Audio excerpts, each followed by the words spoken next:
चश्मे की company Lenskart की मुश्किलें ड्रेस कोड विवाद ने बढ़ा दी हैं।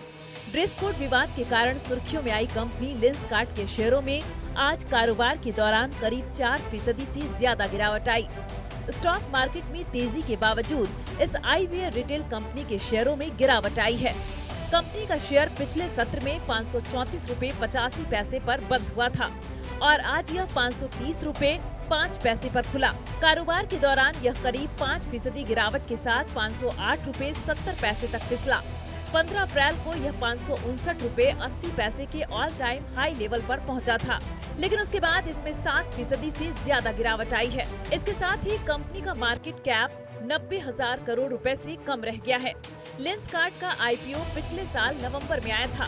ये 31 अक्टूबर को खुला था और 4 नवंबर को बंद हुआ था। इसका इश्यू प्राइस 402 रुपए था और यह 28.26 गुना सब्सक्राइब हुआ था। बीएसई और एनएसई पर इसकी लिस्टिंग 10 नवंबर को हुई थी।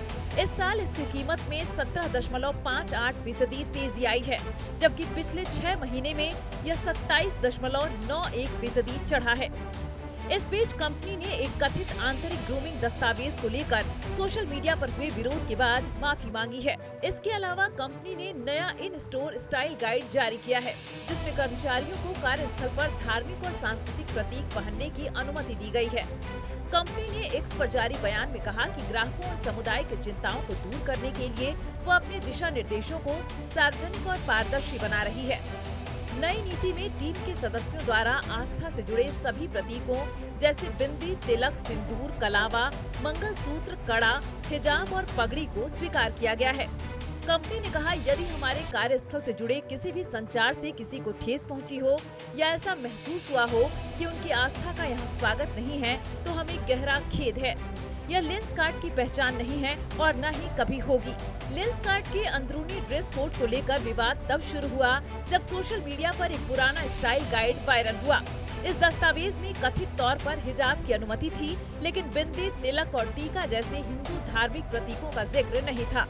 इसके बाद कई कर्मचारियों और पूर्व कर्मचारियों ने सामने आकर आरोप लगाए कि उन्हें इन प्रतीकों के कारण ऑडिट में नुकसान उठाना पड़ा।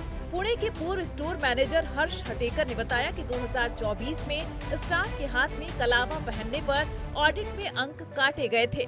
वहीं एक अन्य पूर्व मैनेजर आकाश फाल्के ने दावा किया कि उन्होंने इस मुद्दे को एचआर के सामने उठाया, लेकिन कोई लिखित समाधान नहीं मिला। उन्होंने यह भी आरोप लगाया कि शिकायत करने के बाद उनके वेतन और इंसेंटिव में कटौती हुई और बाद में नौकरी भी चली गई। विवाद बढ़ने के बाद लेंसकार्ट ने शनिवार को अपना नया स्टाइल गाइड सार्वजनिक किया।